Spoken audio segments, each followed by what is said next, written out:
నమస్కారం అండి. మనం ఇప్పుడు గోవిందరాజు సీతాదేవి గారు రచించిన జీవన కలశం అనే కథలోని చివరి భాగాన్ని విందామా? కాలం ఎవ్వరి కోసమూ ఆగదు. ముందుకు సాగిపోవటమే దాని ధర్మం. ఈ మధ్యలో ఎన్నో మార్పులు జరిగిపోతున్నాయి. వాసుకి 200 జీతం మీద ఉద్యోగం వేయించారు కృష్ణమూర్తి గారు. మాలకి కూడా చిన్న కంపెనీలో ఉద్యోగం దొరికింది. జీతం 60. 10 రోజులు గడిచినాయి అంతే మాల ఉద్యోగంలో చేరి. అప్పుడే ఉద్యోగం కాస్త ఉద్వాసనైపోయింది. ఆ 10 రోజులకి డబ్బు లెక్క చూసి చేతిలో పెట్టి మరీ ఇంటికి పంపించారు. ఇంటికి వస్తూనే ఆ డబ్బు టేబుల్ మీద విసిరి కొట్టి చాప మీద బోర్లా పడిపోయింది. నేల గట్టిగా నొక్కుకుపోతుంటే చెయ్యి చాచి దాపులోనే ఉన్న దిండు లాక్కుని ముఖం క్రింద పెట్టుకుంది. ఆ దిండు తనది కాదు, వాసుబాబుది.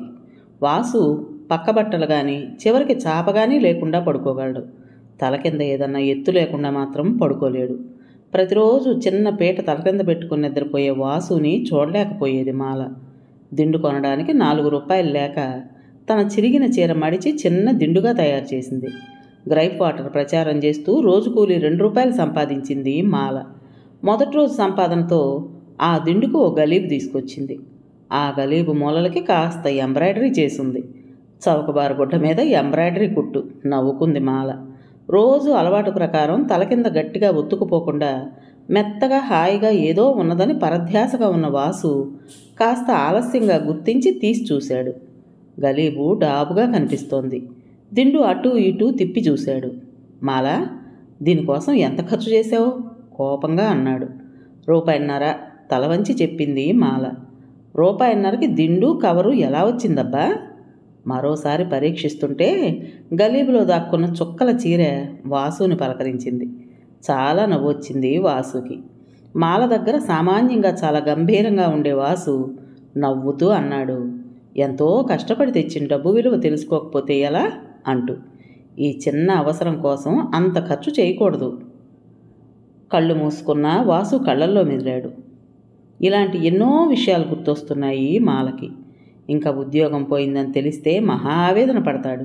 అందుకే ఈ ఉద్యోగం ఎలాగైనా సరే నిలుపుకోవాలని తను ఎంతో సహనంగా ఊరుకుంది. అందరూ ఎన్ని పిచ్చి వేషాలు వేసినా కొంటెగా మాట్లాడినా తల వంచింది. ఇది అలుసుగా గుర్తించి అందరూ మరీ బరితెగించారు. హెడ్ క్లర్కు నేడో రేపో రిటైర్ కావాల్సినవాడు. తనని పమిట పట్టుకు లాగాడు. కోపం వచ్చి కళ్ళేర చేసి చూసింది. అబ్బే, నాకేం తెలీదు, నేనెందుకు లాగుతాను?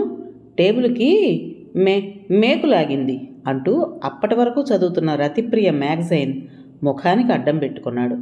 ఆ దృశ్యాన్ని తొంగి తొంగి చూస్తున్న కాకి మూక లాంటి మిగతా వాళ్ళు అమ్మయ్యో వస్తోందిరోయ్ అనుకుంటూ కుర్చీలు బెంచీలు దొర్లించుకుంటూ వాటి క్రింద పడబోయి నానా హైరానా పడి ఎవరి చోటికి వాళ్ళు చేరుకున్నారు.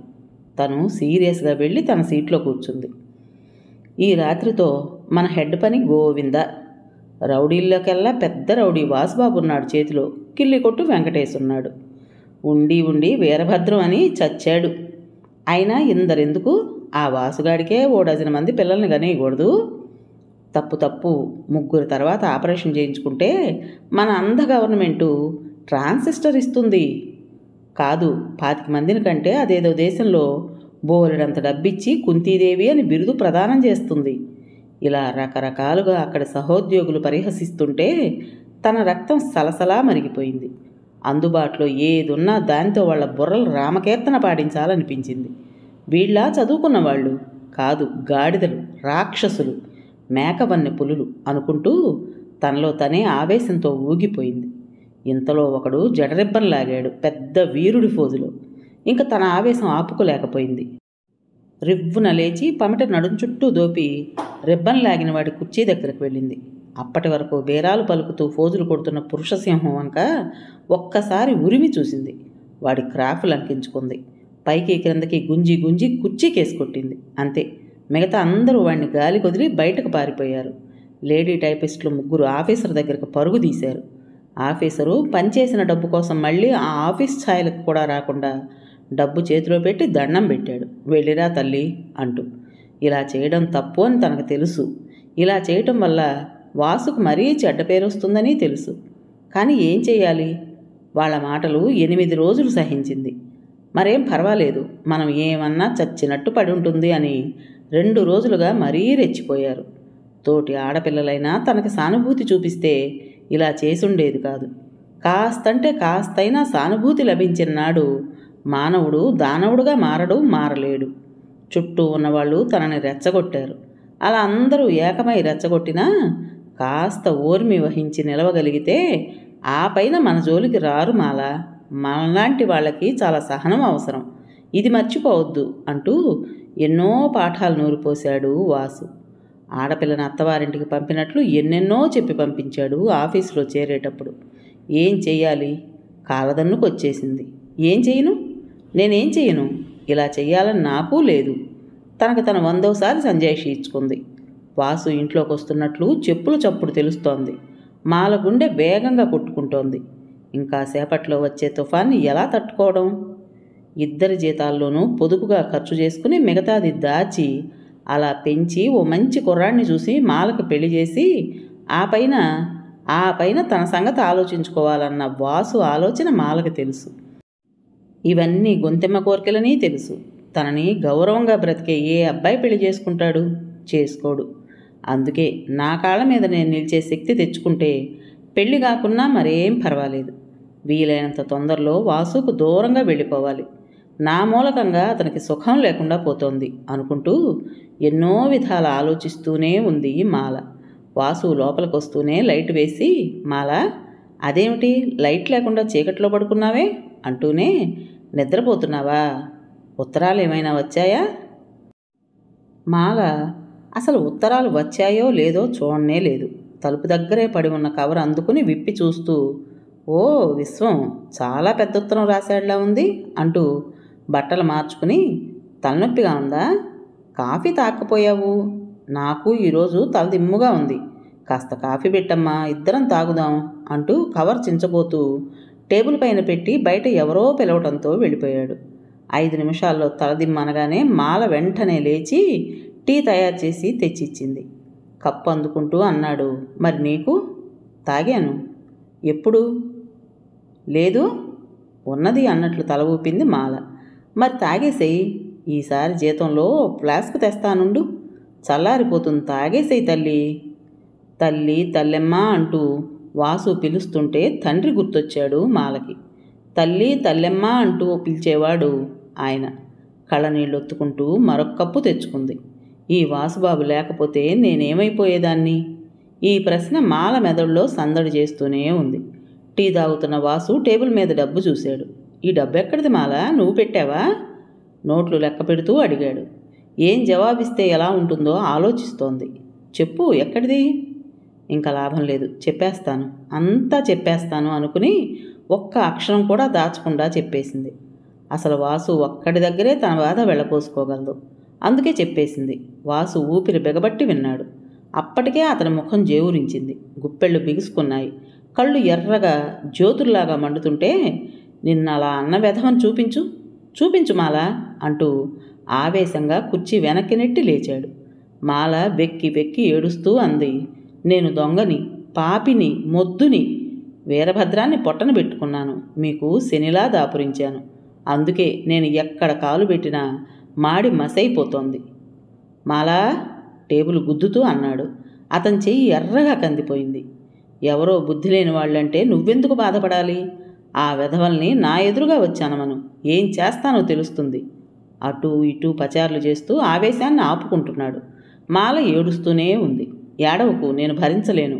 చేతకాని వాళ్ళు ఏడుస్తారు, కానీ నువ్వు కాదమ్మా. ఉద్యోగం పోతే పోయిందిలే, నా జీతాన్నే సర్దుకుందాం. మళ్ళీ ప్రయత్నిస్తున్న ఉద్యోగం గనకొస్తే 500 జీతం వస్తుంది తెలుసా? వాసు ఎంత చెప్తున్నా మాల విచారం తగ్గలేదు. ఎన్ని రోజులని మీ మీద భారం మోపను? చెల్లెలవైతే ఉండవు, మా అమ్మవైతే ఉండవు, పరాయి వాడినని ఎందుకు అనుక్షణం గుర్తు చేసుకుంటావు? వద్దమ్మా. అనుకోను, మిమ్మల్ని పరాయి వాడని ఎలా అనుకుంటాను? కానీ నేను ఏదో కాస్త సంపాదించే మార్గం చెప్పండి. మీరు చెప్పినట్లు ఇంక బయటికి వెళ్ళను. సరే, అలాగే. వదినలాగా ఏదో ఒకటి కుటీర పరిశ్రమ మొదలుపెట్టు. ఆవిడ ఎంతో నిగ్రహంగా చేస్తోంది. పిల్లల్నిద్దరినీ స్కూల్లో చేర్పించింది.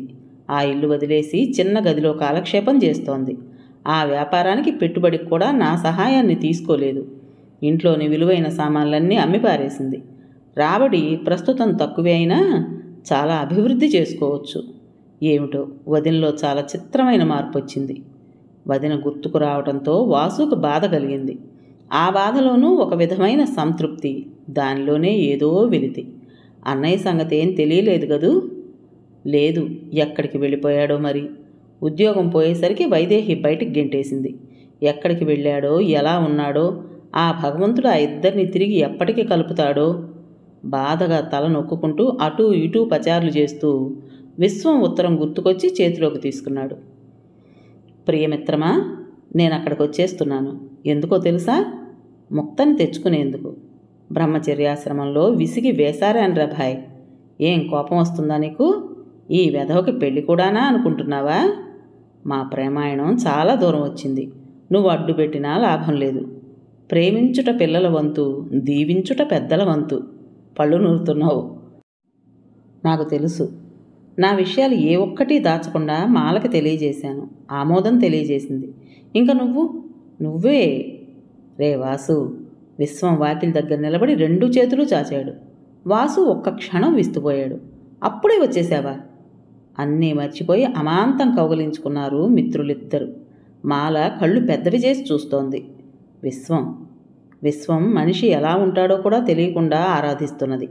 చామన ఛాయలో కాస్త పొట్టిగా అనిపిస్తాడు వాసు పక్కన నిల్చుంటే. చిన్న కళ్ళు సూటిగా చూస్తూ ఉంటాయి. ఖరీదైన సూటు, నిగనిగలాడే నల్లని బూటు చూసిన వెంటనే ఏ భావమూ ఏర్పరచుకోవడానికి వీల్లేని రూపం. మిత్రుడి భుజం మీదుగా మాలను చూస్తున్నాడు పరీక్షగా. ఈ అమ్మాయి అయి ఉంటుంది. అవును, ఈమె అన్నది అతని మనస్సు. కొత్త అనిపించడం లేదు మాలకి. అతన్ని చూస్తుంటే ఎక్కడో ఎరుగున్న మనిషిలాగా, చాలా దగ్గర వాళ్ళలాగా అనిపిస్తోంది. కానీ కాస్త భయం వేసింది. ఇంకా వాసుబాబు ఏం చేస్తాడో అని. ఇదిగో మాల అంటూ మిత్రుడికి పరిచయం చేశాడు. నమస్తే. ఒకరినొకరు చూసుకున్నారు. స్నేహితుడు వచ్చినందుకు సంతోషం. మాల తనకు తెలియకుండా ఇలా చేసినందుకు బాధ అతన్ని ఆవేదన పరుస్తున్నాయి. విశ్వం ప్రశాంతంగా ముందు గదిలో గుర్రు పెట్టి నిద్రపోతున్నాడు. వాసుకి టైం దొరికింది మాలతో అన్నీ ఆలోచించుకున్నావా అని అడగడానికి. వాణ్ణి గురించి నీకు తెలుసా? మెల్లగా అన్నాడు. అన్నీ తెలుసు. ఆయన ఏ విషయమూ దాచలేదు. ఏం తెలుసు? ఏమని చెప్పాడు? అన్ని అలవాట్లు ఉన్నాయని, వాటి క్రింద చాలా ఖర్చు అవుతుందని. కానీ వాసుబాబు, ఇలాంటి ఎన్ని అలవాట్లున్నా మరేం పర్వాలేదు. ఎదుటి వాళ్ళని మోసం చేసే గుణం లేదు. అది చాలు నాకు. మిగతా వాటిని నేను చక్కదిద్దుకోగలననే నమ్మకం ఉంది. అందుకే రమ్మని రాశాను. మీకు ముందే చెప్తే ఆమోదించరేమో అని భయపడ్డాను. అతను అసలు వస్తాడో రాడో అనే అపనమ్మకం కూడా ఉంది. వచ్చాడు గనుకనే పూర్తిగా నమ్మాను. వాసు కళ్ళు తేలేశాడు. ఇన్ని అవలక్షణాలున్న పురుషుణ్ణి ఏ స్త్రీ కావాలనుకుంటుంది? మాల మనస్ఫూర్తిగా కోరుకుంటోంది. ఇప్పుడు ఏం చెయ్యాలి? విశ్వం ఉత్తరాల వల్ల ఇలాంటిదేదో జరుగుతుందనే అనుమానం ఉంది. కానీ ఇలా మాత్రం ఊహించలేదు. అసలు మాలం చేసుకోవటానికి విశ్వం ఎందుకు ముందుకొస్తున్నాడు అనేది అతన్ని వేధిస్తోంది. పురుషుడు ఎంత గడ్డిగరిచినా పట్టించుకొని సమాజం స్త్రీ పట్ల చాలా కర్కశంగా వ్యవహరిస్తుంది. ఇవేవీ మనసులో పెట్టుకోకుండా ముందుకు వచ్చిన మిత్రుణ్ణి అభినందించాల్సింది పోయి ఆలోచిస్తున్నావా అంటూ అంతరాత్మ పదే పదే హెచ్చరించింది. ఎన్ని దాంపత్యాలు చూసినా ఏవేవో అవకతవకలే. అనుకూలమైన దాంపత్యాలు ఏదో మచ్చుకి కొన్ని మాత్రమే కనిపిస్తూ ఉంటాయి. ఇటు విశ్వానికి జీవితం కొత్త పాఠం నేర్పింది. ఇంక మాల ఎలాంటి పరిస్థితినైనా ధైర్యంగా ఎదుర్కొనే ధీశాలి. ఒకవేళ పరిస్థితులు తప్పొచ్చినా నిలబడి పరిష్కరించుకోగల ధైర్యం ఉంది. అలాంటప్పుడు అడ్డు చెప్పడం ఎందుకు? నాకు తెలియకుండా రిజిస్టర్ మ్యారేజ్ చేసుకోగల సామర్థ్యం ఉండి కూడా నాకు చెప్పారంటే అర్థం తెలుస్తూనే ఉంది. నా మీద గౌరవం కదూ. చల్లని పిల్లగాలులు వీస్తుంటే ఆలోచించి అలసిపోయిన వాసుకి తెల్లవారబోతుంటే నిద్రపట్టింది. విశ్వం మాల పెళ్ళి అయిపోయింది. వెంకటేశ్వర్లు, వాసు సాక్షి సంతకాలు చేశారు. విశ్వం ఆ రోజే మాలను తీసుకువెళ్ళిపోతున్నాడు. వాసు కొన్న పోచంపల్లి చీర కట్టుకుని వెళ్ళబోతూ వాసుకు నమస్కరించింది మాల. వాత్సల్యంగా లేవనెత్తాడు. మిత్రుడికి అప్పగిస్తూ అన్నాడు, విశ్వం, మాలని ఎలా చూసుకుంటావో, ఎలాంటి స్థితిలోనూ మనస్సు నొప్పించనని మాటివ్వు. విశ్వానికి అర్థమైంది.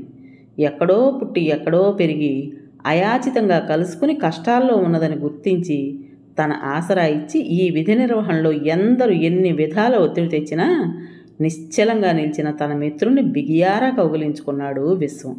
కించిత్ గర్వించాడు కూడాను. నువ్వేం దిగులు పడకు, నా నెత్తిన పెట్టుకుని పూజించుకుంటాను, సరేనా అంటూ చేతిలో చెయ్యి వేశాడు. రైలుకు టైం అయింది. ట్యాక్సీ వాకిట్లో నిల్చుంది. వాసుబాబు, ప్రసన్న మీకోసం ఎదురు చూస్తోంది. త్వరగా ఆమెను మీ ఇంటికి తెచ్చుకోండి. మరో మాట గుర్తుంచుకోండి, వైదేహి మీకు 2 ఉత్తరాలు రాసింది మిమ్మల్ని కలుసుకోవాలని. కానీ అవి నేను చించేశాను. ఆమె మంచిది కాదు వాసుబాబు. నేనెందుకు చెప్పలేదని కోప్పడొద్దు. సెలవా? అలాగే అన్నాడు డగ్గుత్తికతో. వాసు మనతో స్టేషన్కి వస్తున్నాడు. అతను అప్పగించడం పోయి నీవే అప్పగింతలు పెడుతున్నావేంటి? నవ్వుతూనే స్నేహితుడు భుజం మీద చెయ్యి వేశాడు విశ్వం. ట్యాక్సీలో ఎక్కబోతూ మాల మరొక్కసారి ఆ ఇల్లంతా కలిగి చూసింది. రాలేక వచ్చి ట్యాక్సీలో కూర్చుంది. విశ్వం పక్కన కూర్చుని డోర్ వేశాడు. వాసు ముందు సీట్లో కూర్చున్నాడు. ట్యాక్సీ కదిలి ముందుకు పరిగెత్తింది. ఎదురుగా అద్దంలోంచి కనిపించే దృశ్యం విశ్వం మాల కళ్ళ నుంచి కారే కన్నీటిని తన చేతి రుమాలతో తుడుస్తూ దగ్గరికి తీసుకున్నాడు. వాసు తృప్తిగా నిట్టూర్చాడు. భగవాన్, మాల భారం నీదే.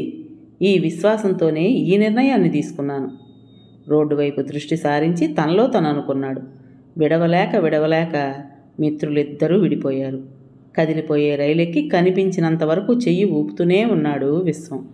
మాల కళ్ళు తుడుచుకుంటూనే ఉంది. కాసేపటికి రైలు కనుమరుగైపోయింది.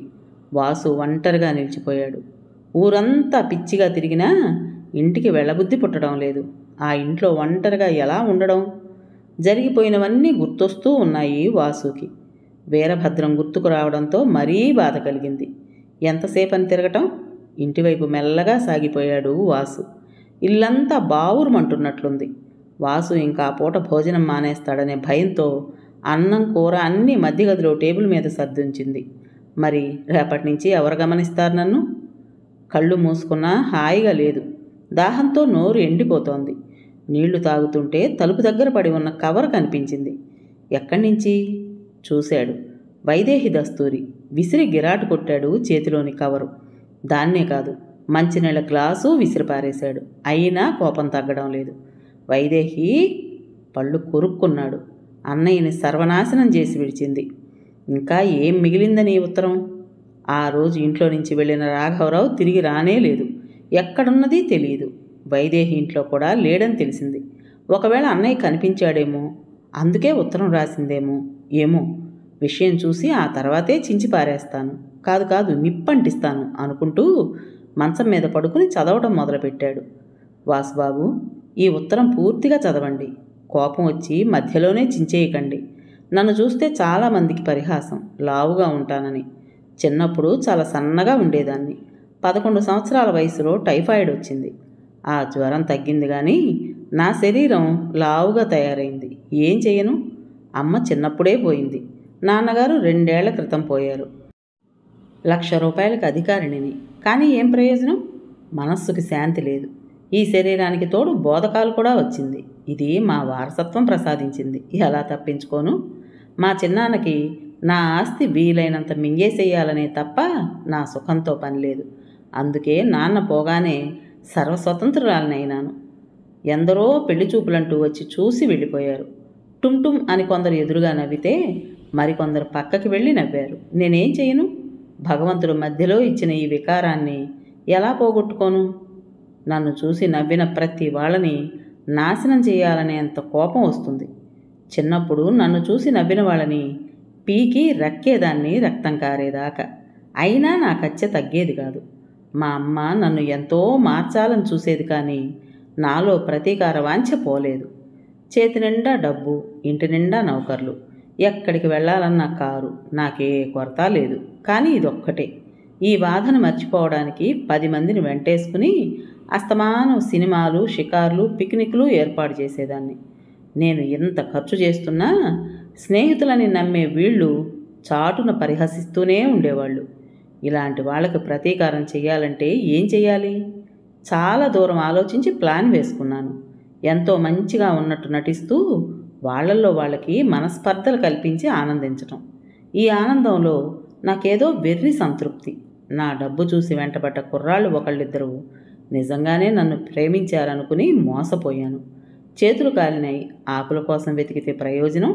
అప్పటినుంచి నాలో అందమైన మగాడంటే కసి, కోపం ఎక్కువైంది. అందరికీ అందుబాటులో లేనివి నాకున్నాయి, కానీ వాటి వల్ల నాకు తృప్తి లేదు. పైగా ఎంతో బాధ. అలా సుడిగుండంలో కొట్టుకుంటున్న తరుణంలోనే పెళ్లి చూపులంటూ మిమ్మల్ని చూశాను. ఎలాగైనా సరే మిమ్మల్ని వశపరుచుకోవాలనే వెర్రి ఆశ. డబ్బు, ఆస్తి అంతా మీ పేరని రాసేస్తానని మీ అన్నయ్యకి రాయబారం పంపాను. అయినా మీరు లొంగలేదు. అచ్చంగా మీ పోలికలతో ఉండే మీ అన్నయ్య అంటే కూడా నాకు ఆకర్షణ కలిగింది. నా ధనంతో మీ అన్నయ్యని త్వరగానే వశపరుచుకున్నాను. పైకి ఎంతో గంభీరంగా కనిపించే మీ అన్నయ్య చాలా దుర్బలుడు. చాలా తేలిగ్గా నా కోరిక నెరవేరింది. అయినా తృప్తి లేదు. నన్ను కాదని ప్రసన్నం చేసుకునేందుకు అంగీకారం తెలిపినప్పటి నుంచి నా మనస్సు భగ్గున మండిపోయింది. ఎంతో ఆలోచించాను. సూటిగా వ్యవహరిస్తే అపజయం తప్పదని తెలుసు. అందుకే ఆ రోజు ఒంటరిగా వెళ్ళే మిమ్మల్ని కొట్టించి నేనే వచ్చి ఆదుకున్నట్లు నటించి మా ఇంటికి తీసుకొచ్చాను. మిమ్మల్ని ఎంతో ఆదరించే నన్ను ఎవరు అనుమానించగలరు? ఈ సాకుతో 1 నెల నా దగ్గర ఉంచుకుని పూర్తిగా నా వాణ్ణి చేసుకోవాలనుకున్నాను. ఈ సమయంలో మీ అన్నయ్యని మరో ఊరు పంపించాను. గాయం మానకుండానే ఇంటికి వెళ్ళాలని పట్టుబట్టి వెళ్ళిపోయారు. ఇంకా నా కోరిక తీరదు అనే వ్యధ నన్ను దహిస్తుంటే మీ అన్నయ్యని అడ్డం పెట్టుకున్నాను. ఇదీ ప్రయోజనం లేకపోయింది. మీ ముందు చిత్తుగా ఓడిపోయాను వాసుబాబు. ఇంకా తలెత్తుకుని తిరగలేని స్థితిలో దూరంగా పారిపోతున్నాను కొన్నాళ్ళు. నా కోరిక తీర్చుకోవాలనే వ్యామోహంతో ఎంత పతనమయ్యానో అర్థమైంది. ఇంకా నాకు నిష్కృతి లేదు. ఇది నా జీవితం. వైదేహి. వాసు ఉత్తరం చించి ముక్కలు చేశాడే గాని అతనిలోని అశాంతి పోవడం లేదు. గొంతెమ్మ కోరికలతో జీవితాన్ని చేజేతులా అధ్వాన్నం చేసుకునే వైదేహులు కోకొల్లలు. తను నాశనమైంది. అమాయకుడైన అన్నయ్యను నాశనం చేసి లక్ష్మీదేవి లాంటి వదిన జీవితం ఎడారి చేసిన కిరాతకి. ఆవేశంతో ఊగిపోయినా తిరిగి ఆలోచిస్తుంటే వైదేహి అంటే సానుభూతి కూడా కలుగుతోంది. పిచ్చి వైదేహి. తను ఇలా చేయకుండా ఉంటే అందరూ ఎంత గౌరవంగా, ఆప్యాయంగా చూసేవాళ్ళు. అందులో తనకి ఎంత తృప్తి దొరికేదో కాస్త కూడా ఆలోచించలేకపోయింది. నిట్టూర్చాడు వాసు. ఆలోచనలతో సతమతమవుతూ ఉండగానే తెల్లగా తెల్లవారిపోయింది. ప్రసన్నలక్ష్మికి మరో సంబంధం ఖాయమైంది. పెళ్లి 2 రోజులే ఉంది. పెళ్లి పనులు జోరుగా సాగిపోతున్నాయి. అప్పటికే కొందరు చుట్టాలు వచ్చేశారు. ఇల్లంతా సందడి సందడిగా ఉంది. నాకు ఈ పెళ్లి వద్దు వద్దు అని మొత్తుకునే ప్రసన్న మాట ఎవ్వరూ వినిపించుకోలేదు. ఇంకా వాసు పిచ్చివాళ్లాగా తిరుగుతున్నాడు. 2 రోజులు గడువు అనుకుంటూ. వాసుబాబు, మీకోసం ఎదురు చూస్తున్నాను. ప్రసన్న. చిన్న చీటీ వాసు చేతిలో పెట్టి 12 ఏళ్ల కుర్రాడు పరుగు తీశాడు. శుక్రవారం రాత్రికి వివాహం. ఎలా కలుసుకోవటం? ఒకే ఒక్కరోజు వ్యవధి. అంటే 24 గంటలు మాత్రమే.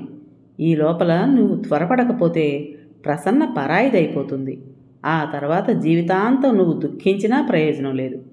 ఒకే రోజు. ఈ ఆరాటంలో అసలు ఉపాయమే ఆలోచించడం లేదు. వెంకటేశ్వర్ల దగ్గరకు పరుగు తీశాడు. మిత్రులిద్దరూ ఆలోచనల మీద ఆలోచనలు చేస్తున్నారు. సరాసరి వెళ్ళి ప్రసన్న తండ్రిని అడిగితే జవాబు ఎలా వస్తుందో వాసుకు బాగా తెలుసు. భాయ్, అడ్డదాళ్ళు వెతుక్కోవాల్సిందే. పదే హెచ్చరించాడు వెంకటేశ్వర్లు. మిత్రుడి అభిప్రాయానికి వాసు ఆమోదించలేకుండా ఉన్నాడు. స్నేహితుడిని ఒప్పించడానికి సతమతమవుతున్నాడు వెంకటేశ్వర్లు. ఆలోచిస్తే ఎలా? అలనాడు శ్రీకృష్ణుడే రుక్మిణిని ఎలా చేపట్టాడు? పోని పురాణాలు వదిలే, సంయుక్తని పృథ్వీరాజు ఎత్తుకుపోలేదు కనుక ఆ అమ్మాయి ఆమోదం ఉంది గనుక ఆగిపోయాడు వెంకటేశ్వర్లు తన ప్లాన్ వాసు చెవిలో ఊది. సరే అంటూ తలవోపక తప్పలేదు వాసుకి. మంచి రోజని తిథి నక్షత్రం చూసి బుధవారమే పెళ్లికూతుర్ని చేశారు ప్రసన్నలక్ష్మిని. నూతన కళ్యాణం బొట్టు, బుగ్గన చొక్క, చేతి నిండుగా రంగురంగు గాజులు, కాళ్లకు పసుపు పారాణి, చేతులకి గోరింటాకు. సాక్షాత్తు లక్ష్మీదేవిలాగా వెలిగిపోతోంది ముఖం. సాయంత్రం 5 దాటింది. అందరూ ఎవరి పనుల్లో వారున్నారు. గాడిపోయి దగ్గర వంటవాళ్లు లడ్లు, మరికొన్ని పిండి వంటలు తయారు చేస్తున్నారు. తహసీల్దార్ గారు కారు పెట్టుకునే తడికల షెడ్డు అంటుకుంది. మంటలు మంటలు అంటూ అందరూ పరుగు తీశారు కంగారుగా. అంతా గందరగోళం. 15 గంట గడిచిపోయింది. పారిపోతున్న వెంకటేశ్వర్లను పట్టుకున్నాడు ఒక కుర్రాడు. ఇంతలో ఒక కుర్రాడు వచ్చి 4 దగలనిచ్చాడు. ఇంతలో ఫైర్ ఇంజిన్లు గణగణమంటూ వచ్చినాయి. అరే, ఫైర్ ఇంజిన్కి ఫోన్ చేసి వెళ్తున్నాను లేవయ్యా అంటూ గుంజుకుని పారిపోయాడు వెంకటేశ్వర్లు. మరే అపాయము జరగకుండానే మంటల్ని చల్లార్చారు. అర్ధగంట తర్వాత హడావుడి తగ్గి గుండె కుదుటపడిన తర్వాత తహసీల్దార్ గారి పెద్ద కొడుక్కి ఓ అనుమానం వచ్చింది. ఇంత హడావిడిలో అసలు ఫోన్ ఎవరు చేశారు? ఒకవేళ చేసినా ఇంత త్వరగా వాళ్ళు ఎలా రాగలిగారు అని. అవును, నిజమే, ఎలా వచ్చారు అంటూ ఒకరిని ఒకరు ప్రశ్నించుకున్నారు. వాళ్ళనే అడిగారు. మాకు 5 గంటలకే ఫోన్ వచ్చింది. తహసీల్దార్ గారి కారు షెడ్డు తగలబడిపోతోంది అంటూ అడ్రస్ చెప్పారు. ఏమిటి, 5ంటికి అసలు నిప్పే అంటుకుందే? చాలా విచిత్రంగా ఉందే అంటూ ఒకరి ముఖాలు ఒకరు చూసుకున్నారు. ఇంతలో ఇంట్లో నుంచి గోలగోలగా ఏడుపులు వినిపిస్తుంటే అందరూ ఏమిటి ఏమిటి అంటూ ఇంట్లో జొరబడ్డారు. పెళ్లి కూతురు కనిపించడం లేదు అంటూ అగ్ని ప్రమాదం తప్పిపోయిందన్న ఆనందం ఆ క్షణంలో ఆవిరైపోయింది. ఎక్కడికి వెళ్ళింది, ఏమైంది అనే కేక ఈ ఏడుపులో ఆ ఇల్లు మారుమోగిపోయింది. ప్రసన్న తల్లి, అయ్యో తల్లి, ఇష్టం లేని పెళ్లి చేస్తున్నారని ప్రాణం తీసుకున్నావా అమ్మా అంటూ గుండెలు బాదుకుంది. ఊరంతా గాలించేశారు, కానీ ప్రసన్న జాడ తెలియలేదు. శనివారం ఉదయం తహసీల్దార్ గారికి ఎక్స్ప్రెస్ డెలివరీలో ఓ కవర్ అందింది. పూజ్యులైన మామగారికి నమస్కారములు. మీరు పెద్దలు నిర్ణయించిన సుముహూర్తానికి ప్రసన్నకి నాకు వెంకటేశ్వరుడి సమక్షంలో వివాహం జరిగిపోయింది. మా ఇంటికి వచ్చేస్తున్నాం. నమస్కారాలతో అల్లుడు వాసుదేవరావు. ఉత్తరం చూస్తూనే ఆవేశాలు కావేశాలతో ఊగిపోయారు ప్రతి ఒక్కరూ. చిన్నన్న మురళి మాత్రం తేలుకుట్టిన దొంగలా ఊరుకున్నాడు. తల్లి మాత్రం సలక్షణంగా జరగవలసిన వివాహం దిక్కులేని దానిలా అయిందా తల్లి అంటూ మరోసారి ఏడ్చి రాగాలు పెట్టింది. తలవంపులు తెచ్చిన చెల్లెల్ని 1,00,000 తిట్టిపోస్తూ పెద్దన్న చిందులు తొక్కాడు. తహసీల్దార్ గారు బాధని భరించలేక ఉక్కిరి బిక్కిరయ్యారు. ఇంకా నా గుమ్మం తొక్కేందుకు వీలు లేదు పాతకి అంటూ.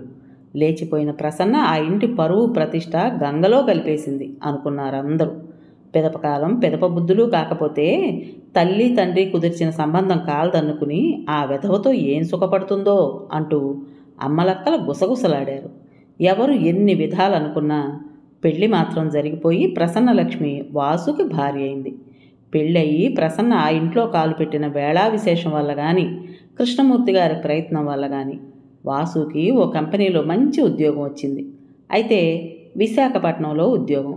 ఇంకా దూరం వెళ్ళిపోతున్నాము, ఒక్కసారి అమ్మని నాన్నని చూసొస్తాను అంటున్న ప్రసన్నను వారించాడు వాసు.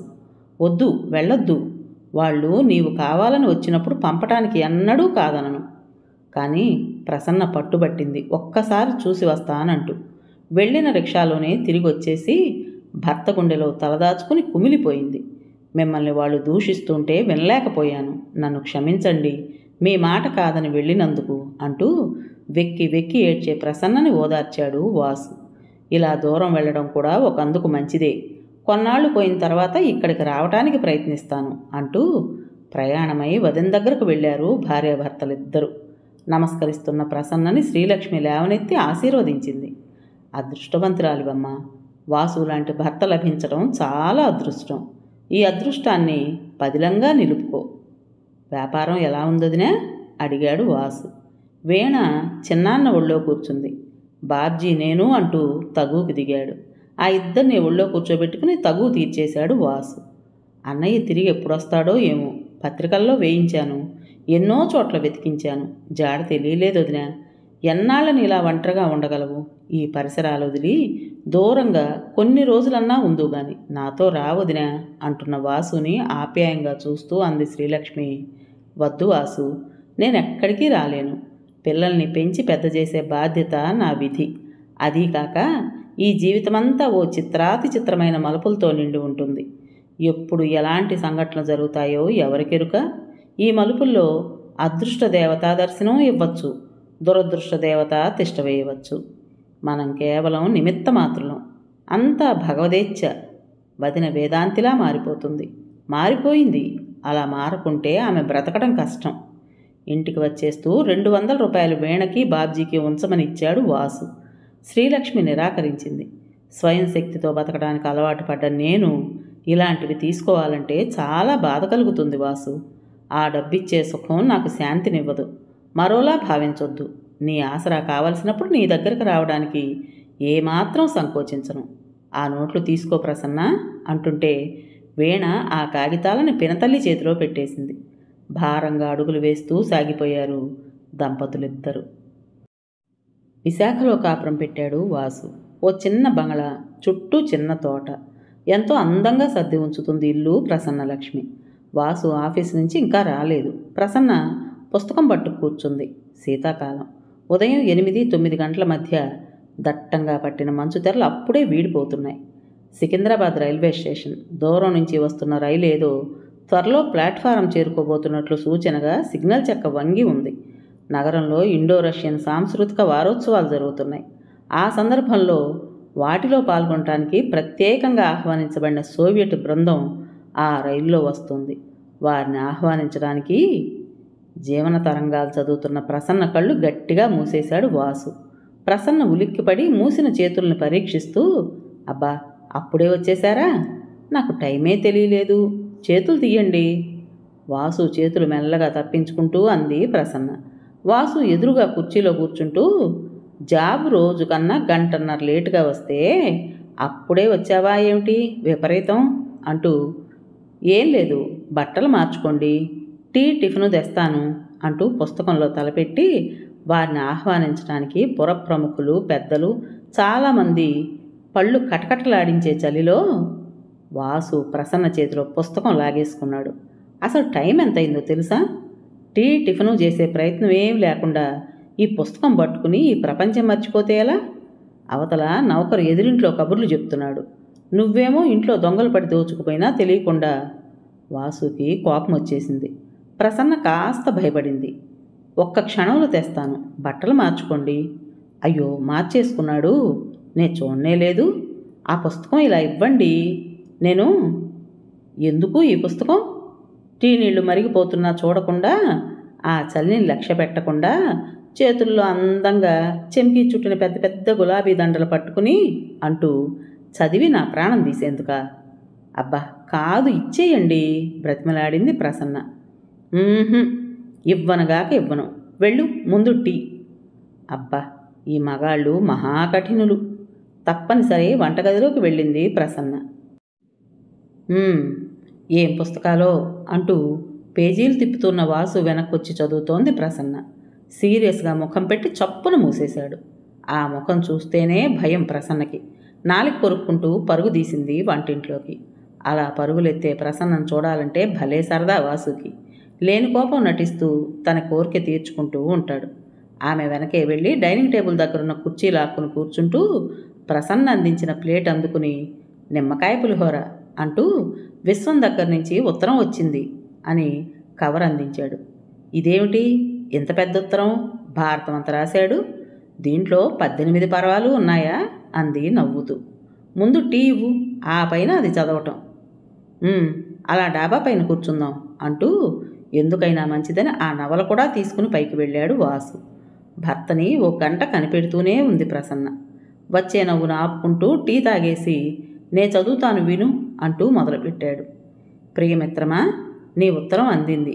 షరా మామూలే. ఓ కొత్త విషయం, సరికొత్త విషయం తెలియజేస్తాను. ఏమిస్తావు? త్వరగా చెప్పంటున్నావా? తర్వాత చెప్తాను ఆఖర్న. ముందుగా మాలను గురించి చెప్తాను విను. వాసు ఆగి ప్రసన్న ముఖంలోకి చూశాడు. త్వరగా చదవండి, విషయం చెప్తానంటూ దాటేసి ఏమిటా సస్పెన్సు? పోనీ మీరు చదివారుగా, చెప్పేయండి త్వరగా. ఆతృతని అణచుకోలేక అన్నది ప్రసన్న. వరుసగానే చదువుతాను అంతే అంటూ మాల ఉంది చూసావు, మహా గట్టిదైపోతుందోయ్. ఇక్కడికి వచ్చిన తర్వాత ఒక్క నెల నా మాట వింటూ తల ఆడించేది గొర్రె పొట్టేల్లాగా. ఆ చాప్టర్ అయిపోయి ఇంకా ఆవిడ మాట నేను వినవలసిన స్థితి వచ్చేసింది. మన ఆటలు బొత్తిగా సాగనీయడం లేదు. ఇంటికి కాస్త ఆలస్యంగా వచ్చానా, ఇంకా రోజు గోవింద. నా అవస్థ ఆ పరమాత్ముడికే ఎరుక. మనలో మన మాట మా చెల్లాయి ప్రసన్నలక్ష్మి అలాగే చేస్తోందా? మాలతో చెప్పంలే, ఈసారి జవాబులో రాయి. నేను ఎక్కడెక్కడ ఉంటానో, ఎక్కడికి వెళితే ఆలస్యంగా వస్తానో తెలిసిపోయింది. సైతాన్ లాంటి ఓ నౌకర్ని పెట్టింది. ఆమె పెట్టడం ఏమిటి నా ముఖం? ఆవిడ కంటే ముందే వాడు గృహప్రవేశం చేశాడు. వాడు మాత్రం నన్ను వదలడు. కారు హారన్ కొడుతూనే ఉంటాడు. ఈ మధ్య 12 ఏళ్ల కుర్రాడు ఓ పేద విద్యార్థినంటూ వచ్చాడు. అతనికి తెలుగు తెలియదు, మాలకి మహారాష్ట్ర తెలియదు. ఆ ఇద్దరు సంజ్ఞలు చూసి నవ్వలేక చచ్చాననుకో. సరే, తర్వాత ఏమైందంటే నమ్మకంగా ఉన్నాడు కదా అని తిండి అది పెట్టి ఇంట్లో ఉంచింది. వాడు ఉండి ఉండి బాగా తినేసి 50 రూపాయలు పట్టుకుని పారిపోయాడు. ప్రసన్న కిసుక్కున నవ్వడం విని వాసు తలెత్తి చూసి మళ్ళీ వాడు పారిపోయినందుకు మహా బాధపడిందనుకో. ఎందుకో మాలకి అలాంటి వాళ్ళని చూస్తే మహాజాలి. 4 రోజులు కారు తీసుకుని ఊరంతా వెతికింది వాడి కోసం. డబ్బు పోయిందని కాదు సుమా, పాపం వాడి పరీక్షలు దగ్గరకు వచ్చాయి, చదువు పాడైపోతుందని స్కూల్కి వెళ్ళి కనుక్కుంది. అసలు ఆ పేరున్న విద్యార్థి ఆ స్కూల్లో చదవటమే లేదని చెప్పింది టీచర్. తర్వాత ఇంటికొచ్చి ఎలా ఏడ్చిందని నేను ఎంతని చెప్పి ఆమెను ఓదార్చలేకపోయాను. తాళం చెవులు ఆవిడ కొంగుకి ఎప్పుడో కట్టేసుకుంది. దానం ధర్మం అంటూ ఇల్లు సత్రం అవుతుందేమోనని నా భయం. తనంటుంది, మీరేం భయపడొద్దు, మనకు సరిపడ్డంత ఉంచే మిగతాది దానం చేస్తున్నాను. నేను అంత నిస్వార్థపరురాలను కాను అంది. ఏం జవాబివ్వను? ఇన్ని అవస్థలు పాట్లు ఉంటాయని తెలిస్తే ఈ గృహస్థ జీవితాన్ని కోరి తెచ్చుకోను. ఇందాకటి నుంచి ఇప్పటికి ఎన్నిసార్లు తిట్టుంటావో విషయం చెప్పలేదని. నేను తండ్రిని కాబోతున్నాను వాసు. ఎంత తీయటి అనుభూతి ఇది! ఓహో, మాటలతో చెప్పలేను. కానీ మాల కడుపులో ఏ హిడింబాసురుడి తమ్ముడు పెరుగుతున్నాడో, కాకపోతే చెల్లెలనుకో, ఎప్పుడూ తిండి తిండి, టిఫిన్లు పిండొంటలు రకరకాలు. అబ్బబ్బా, నాతో ఒక్క క్షణం మాట్లాడటం లేదు. ఎప్పుడూ ఏ కొత్త రకం పలహారాలు తిందామా అనే గొడవే. కంది పచ్చడి దగ్గర నుంచి కాకరకాయ కూర వరకు మనసే. పెరుగు పచ్చడి దగ్గర నుంచి పెసరట్ల వరకు ఒకటే చేయటం. ఆ పేర్లు అవి నేను ఆంధ్ర వదిలిన తర్వాత మర్చిపోయాను. గుర్తొచ్చింది, కొరివి కారం కావాలట. ఎక్కడో ఉన్న తెలుగు స్నేహితులింటికి 5 గ్యాలన్ల పెట్రోల్ తగలబెట్టి వెళ్ళి చిన్న గిన్నెలో అస్తారబతంగా తెచ్చుకుని దాచుకుంది.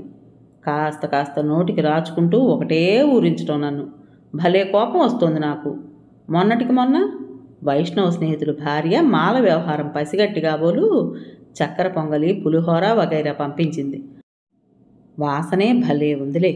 తీరా నేను తినడానికి కూర్చుంటే ఉంది, గిన్నె ఖాళీ. తెల్లవారు లేస్తూనే తేనె కలిపిన నిమ్మకాయ నీళ్లు, మరో 10 నిమిషాలకు హార్లిక్సు, మరో అరగంటకి ఇడ్లీ కాఫీ, ఆ పైన పండ్ల రసం. తర్వాత 12ంటికి భోజనం. వెరైటీలు దాదాపు 10కి తక్కువ ఉండవు. ఇదేం విపరీతం, జబ్బు కాదు కదా అని డాక్టర్కి చూపించాను. ఆవిడ నవ్వి నవ్వి చచ్చిందనుకో నా గాబరా చూసి. ఏమిటో అంతా అయోమయంగా కనిపిస్తోంది. రాత్రి 8ంటికి సుష్టిగా భోజనం చేసి ఒక్క నిద్రపోయి ఆకలి అంటూ లేచి కూర్చుని నన్ను నిద్రపోనీదు. ఇల్లంతా వెతుక్కుని ఏ వడియాలో తెచ్చుకుని తిని ఇన్ని నీళ్లు తాగి స్టవ్ వెలిగించుకుని హార్లిక్స్ తాగేస్తుంది. నిజంగా చాలా భయంగా ఉంది వాసు. కొంపదీసి దెయ్యమో భూతమో లేదు కదా అని. నవ్వొస్తోందా నా అవస్థ చూస్తుంటే? నవ్వు, ఏం చేస్తాను. ఒకసారి ఏమైందనుకున్నావు? కొత్తగా పరిచయమైన స్నేహితులు మమ్మల్ని ఇద్దరిని డిన్నర్కి పిలిచారు. మర్చిపోయి సరే వస్తాము అన్నాను. ఇద్దరం వెళ్ళాం. అక్కడ వంటలు గుత్తి వంకాయ కూర, కొబ్బరి పెరుగు పచ్చడి, పెరుగు వడలు, పూర్ణం బూరెలు, ఇలా చాలా రకాలు చేశారులే. 4 భోజనాలు మొదలుపెట్టాం. ఇంకా మేము కలుపుకోకముందే మాల రుచి చూడటం ప్రారంభించింది. వరుసగా గిన్నెలు ఖాళీ అవుతున్నాయే కానీ చాలు అనదు. అక్కడికి నేను వాళ్ళిద్దరూ చూడకుండా సంజ్ఞ చేశాను. అబ్బే, గ్రహిస్తేనా? ఆ భార్యాభర్తలిద్దరూ మాల తిండి చూసి కళ్ళు మిటకరించేస్తున్నారు. నా అవస్థ భగవంతుడికైనా తెలుసా అని ఒళ్ళు మండి పెరుగు పచ్చడి అన్నం తిని పళ్ళెం వేలుతో తీసుకుని నాకుతున్న మాలని గట్టిగా గిల్లాలనిపించింది. కానీ అందుబాటులో లేదు. మర్యాదని చూస్తుంటే వాళ్ళ దగ్గర మర్యాద దక్కేటట్లేదు. వెంటనే మంచినీళ్లు పోస్తున్నట్లు నటించి నీళ్లు మాల పళ్ళెంలో దిమ్మరించాను. వాళ్ళు బిత్తరపోయారు. మాల బెక్కముఖం వేసుకుని చూస్తుంటే ఆ ఇల్లాలు అయ్యో నీళ్లు పారబోసి పెట్టనా అంటుంటే నా ప్రాణం పైనే పోయింది.